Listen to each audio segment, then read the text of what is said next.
conversion of units of length, mass, and capacity in the metric system. Hello again, Math Dreamers!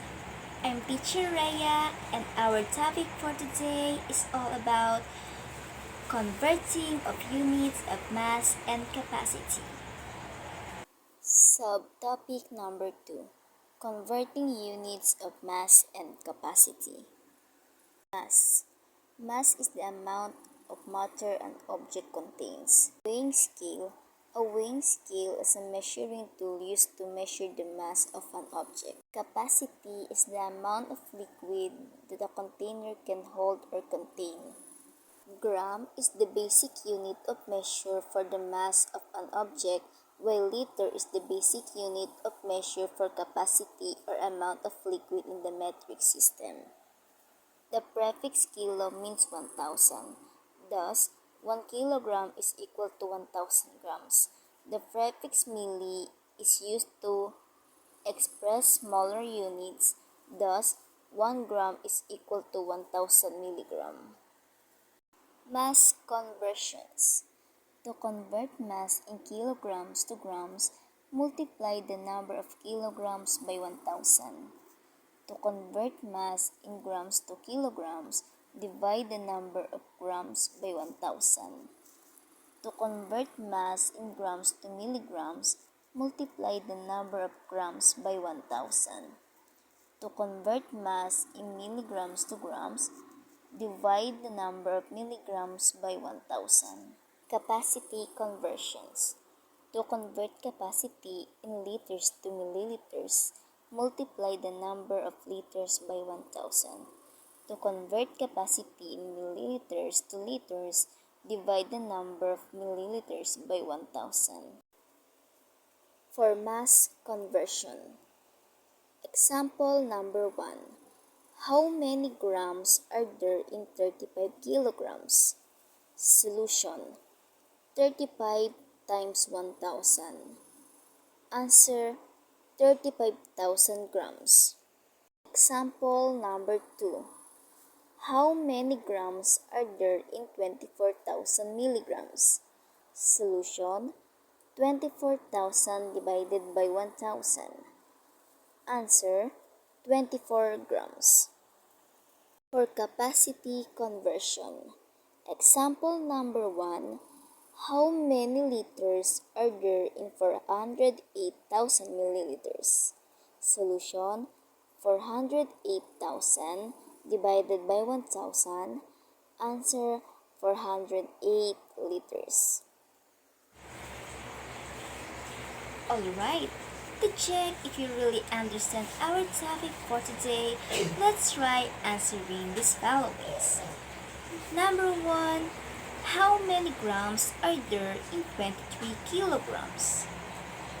5, 4, 3, 2, 1. Math Dreamers, what is the answer? 23,000 grams? Are you sure? Alright, 23,000 grams is the correct answer. Alright, number 2. How many kilograms are there in 44,000 grams? 5, 4, 3, 2, 1. Math Dreamers, what is the answer? 44 kilograms? Correct. The answer is 44 kilograms. Alright. Number 3.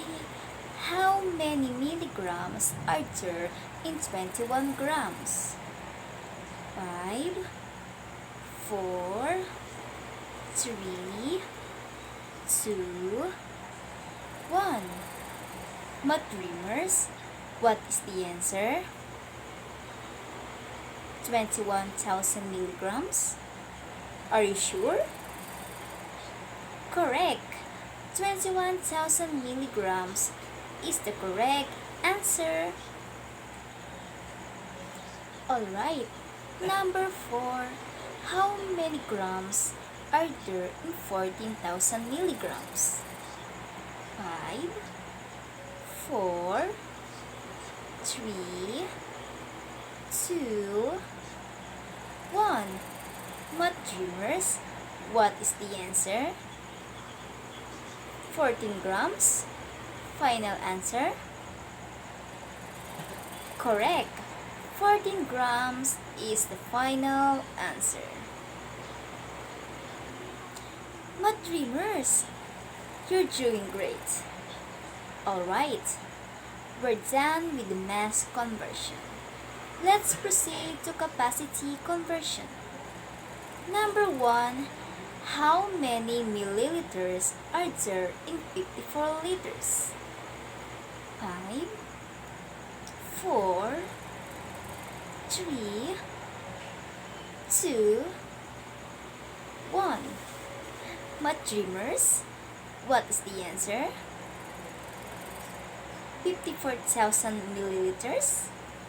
Are you sure?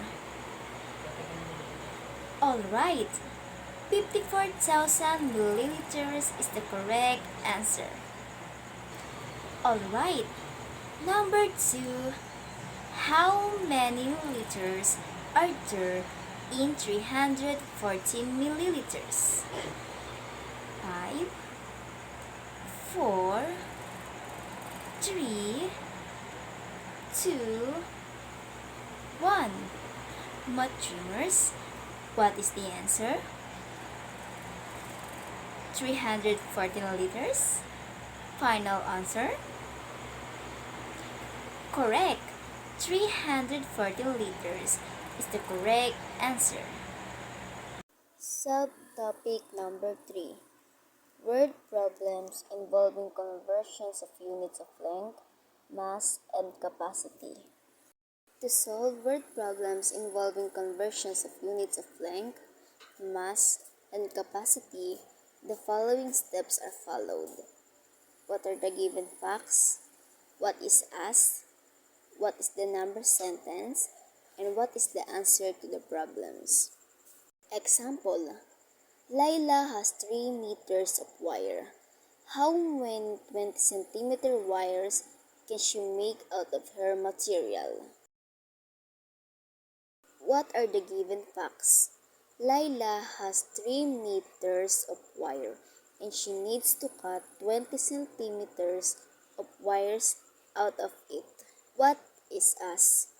How many 20 centimeter wires can she make out of her material? What is the number sentence? 3 meters is equal to 3 times 100 centimeters. 3 meters is equal to 300 centimeters.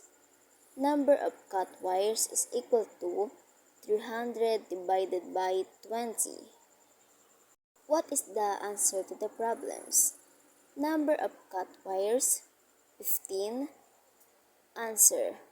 There are 15 20 centimeter wires that can be cut out of 3 meter wire.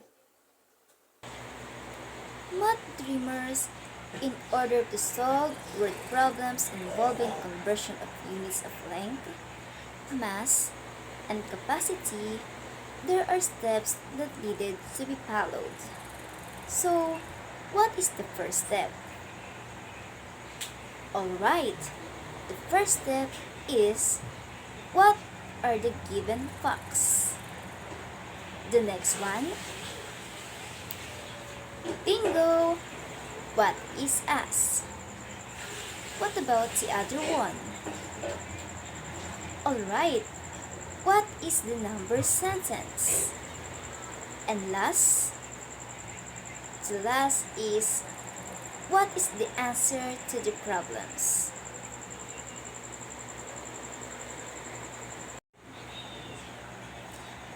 Alright, Math dreamers, I want to congratulate all of you for joining me in this mathematics journey until the end.